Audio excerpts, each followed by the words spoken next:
Hello friends, আজকে আমি পেঁপেটা দিয়ে দারুণ একটা রেসিপি তোমাদের সঙ্গে শেয়ার করবো। পেঁপেটার ওজন খুব একটা বেশি নয়, 200 থেকে 250 গ্রামের ওজনের পেঁপেটা অনেক দিন ধরেই আনা ছিল।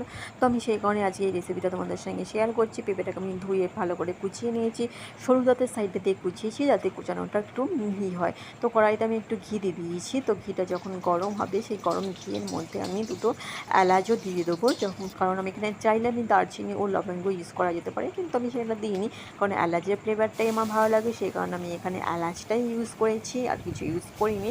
তো যে পেঁপেটা আমি কুচিয়ে রেখেছিলাম সেই পেঁপেটা দিয়ে দেবো ফ্রাই করার জন্য।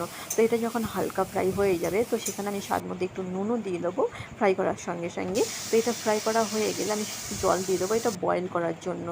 বয়েল করা যখন হয়ে যাবে, তো বয়েল হয়ে গেলে সেটাকে আমি তুলে নেবো। তোমার এখানে দেখো বয়েল করা আমার হয়ে গেছে প্রায়। তো সেই কারণে আমি এটা তুলে নিয়েছি।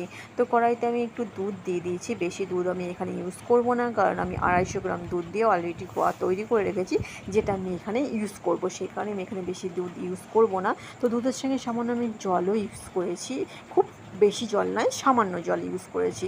তো এখানে আমি কিশমিশ ও কাজু দিয়ে দিয়েছি। কিশমিশটা আমি ভিজিয়ে রেখেছিলাম, তো সেই ভেজানো কিশমিশটাই আমি এখানে ইউজ করেছি। যে খোয়াটা আমি রেডি করে রেখেছিলাম, তো সেই খোয়াটাও আমি এখানে দিয়ে দিয়েছি।